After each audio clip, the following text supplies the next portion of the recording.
आज का प्रसंग, कल का शेष प्रसंग, असत का त्याग तथा सत की खोज। परमात्मा तत्व कभी अप्राप्त है ही नहीं। उसकी विस्मृति हुई है, यानी उसको भूला गया है, अप्राप्ति नहीं हुई है। यह विस्मृति अनादि और शांत अंत होने वाली है। जैसे दो व्यक्ति आपस में एक दूसरे को पहचानते नहीं, तो यह अपरिचय कब से है इसका कोई कोई बता नहीं सकता। हम संस्कृत भाषा नहीं जानते, तो यह जानना कब से है इसको हम बता नहीं सकते। मतलब है कि व्यक्तियों की सत्ता, हमारी सत्ता, संस्कृत भाषा की सत्ता तो पहले से ही है, पर उनका परिचय पहले से नहीं है, उसकी जानकारी नहीं है। ऐसे ही विस्मृति के समय भी परमात्मा तत्व की सत्ता ज्यों की त्यों है। परमात्मा तत्व तो नित्य प्राप्त है, पर उसकी विस्मृति है, उसको उसकी भूल है, अर्थात उधर नजर नहीं है, उससे विमुखता है, उससे अपरिचय है, उसकी अप्राप्ति का भ्रम है। परमात्म तत्व की खोज करने पर यह यादाश्त मिट जाती है और यादाश्त प्राप्त हो जाती है। नष्टो मोह समर्ति लब्धा। परमात्म तत्व की खोज में अभ्यास नहीं है। अभ्यास करने से हम तत्व से अलग हो जाते हैं। जो अभ्यास करते हैं त्यों तत्व से अलग होते हैं। इसलिए कहा है, श्रुति पुराण कहूं कहूं उपाई, छूटन अधिक अधिक अरु झाई। अगर साधक को अभ्यास करना ही हो तो इतना ही अभ्यास करे कि मुझे कुछ नहीं करना है। हमारा स्वरूप चिन्ह में सता मात्र है। सता मात्र में कभी थोड़ा बहुत भी कोई कमी नहीं आती, कारण कि भाव का अभाव हो ही कैसे सकता है। इसलिए अपने लिए कभी थोड़ा बहुत भी किसी चीज की जरूरत हुई नहीं है, नहीं होगी नहीं और हो सकती नहीं। अतः अपने लिए अपने को कुछ नहीं करना है। करने तथा न करने का आग्रह होने से अहंकार आता है, और करने तथा न करने का आग्रह न होने से अहंकार छूट जाता है। असत के संग के बिना स्वरूप कुछ कर सकता ही नहीं, क्योंकि स्वरूप में कृतत्व है ही नहीं। समाधि में भी असत का संग रहता है, जिसके कारण समाधि और व्युत्थान ये दो अवस्थाएं होती हैं। परंतु कुछ न करने में असत का संग नहीं है। पहले भी कुछ नहीं था, पीछे भी कुछ नहीं रहेगा, अतः अभी भी कुछ नहीं है। आदावंते च यनास्ति वर्तमाने अपि तय तथा। कुछ नहीं रहना निरंतर है। घोर से घोर प्रवृत्ति में भी निवृत्ति निरंतर है। इस निवृत्ति को अर्थात कुछ नहीं करने को ही परम विश्राम कहा गया है। पायो परम विश्रामो। श्रम का तो आदि और अंत होता है, पर विश्राम का आदि और अंत नहीं होता। विश्राम निरंतर रहता है। श्रम के समय भी विश्राम ज्यों का त्यों रहता है, परंतु हमारी नजर श्रम पर ही रहती है, विश्राम की तरफ नहीं जाती। असत का सर्वथा त्याग होने पर नित्य प्राप्त विश्राम की प्राप्ति हो जाती है। वास्तव में असत की त्याग में ही सत की खोज निहित है। ज्ञान भी असत का ही होता है, सत का नहीं। असत को असत रूप से जानना ही ज्ञान है। ज्ञान से असत की निवृत्ति हो जाती है और सत्य ज्यों का त्यों शेष रह जाता है, क्योंकि सत्य नित्य प्राप्त है। असत की मानी हुई सत्ता और महत्ता ही नित्य प्राप्त सत्य के अनुभव में बाधक है। अतः सत्य की प्राप्ति तो स्वतः सिद्ध है, कमी असत के त्याग की ही है। सत्य की प्राप्ति नहीं होती, प्रत्युत असत की निवृत्ति होती है।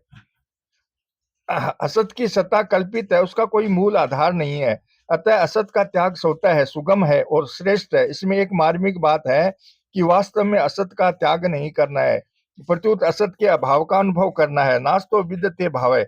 असत की सत्ता विद्यमान नहीं है, कारण कि त्याग करने से अहम शेष रहेगा, जबकि अभाव को स्वीकार करने से अहम शेष नहीं रहेगा। जब तक अहं रूपी अणु है, तब तक असत का संग है। असत का वास्तविक त्याग अहं रूपी अणु के टूटने पर ही होता है, स्वरूप में अहम नहीं है। अहं रहित स्वरूप का बोध ही वास्तविक बोध है। अहं रहित स्वरूप का बोध होने के लिए दो युक्तियां बहुत काम की हैं। सोने में अहम नहीं रहता, पर स्वरूप रहता है। अतः सभी को सोने के समय अहम के अभाव का, अहम मतलब अपना होनापन, अभाव का और स्वयं के भाव का अनुभव होता है, जिसका स्पष्ट बोध जगने पर होता है। जैसे जगने के बाद हम कहते हैं कि मैं ऐसे सुख से सोया कि कुछ पता नहीं था, परंतु कुछ पता नहीं था इसका तो पता था ना। अतः कुछ पता नहीं था, यह अहम का अभाव है, और इसका ज्ञान जिसको है वह अहं रहित स्वरूप है। जीव अनेक योनियों में जाता है तो योनियां बदलती हैं, शरीर बदलते हैं, पर खुद वही रहता है। अलग अलग योनियों में अहम भी अलग अलग रहता है, पर स्वयं की सत्ता सभी योनियों में एक ही रहती है।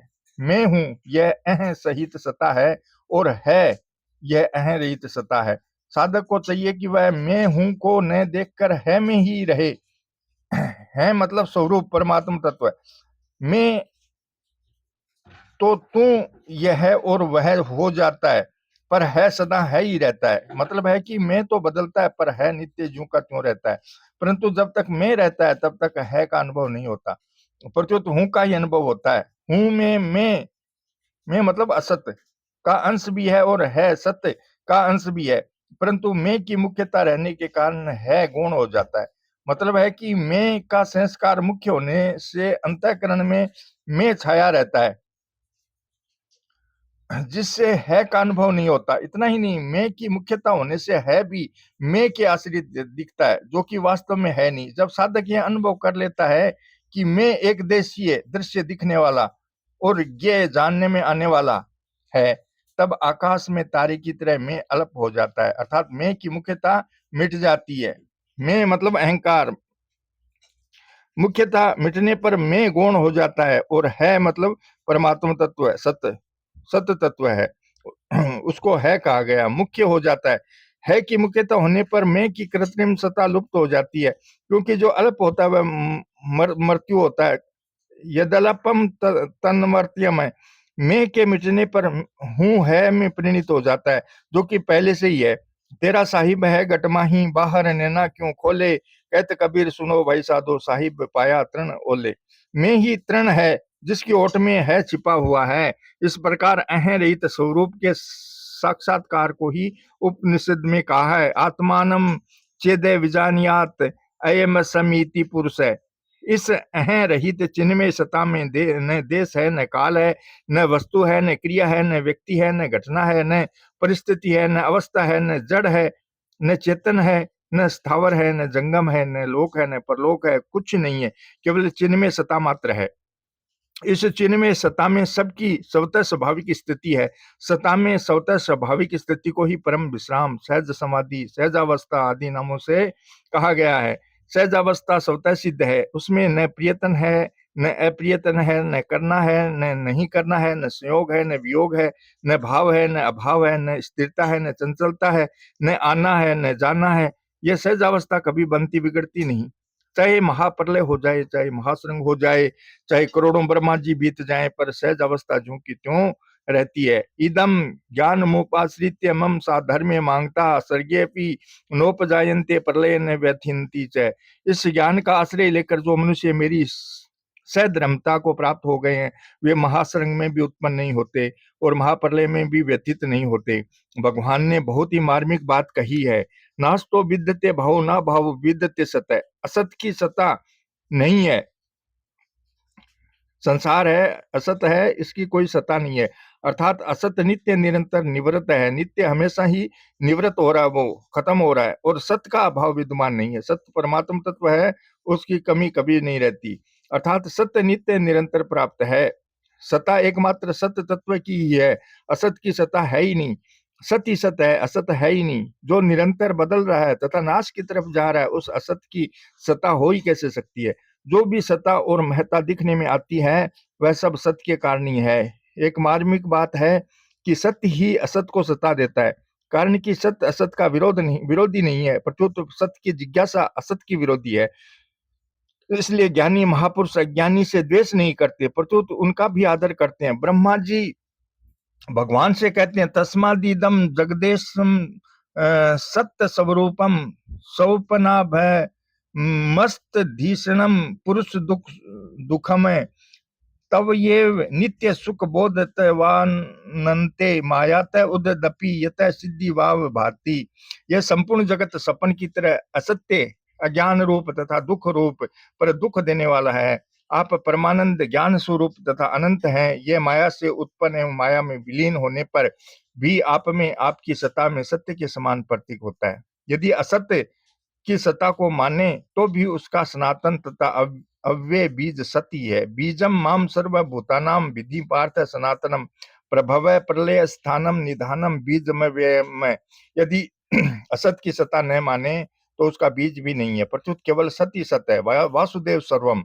सत्य तत्व में न आकर्षण है, न विकर्षण है, न उपरति है, न आसक्ति है, न सकाम भाव है, न निष्काम भाव है, न पूर्णता है, न अपूर्णता है, केवल सत्य सत्य है।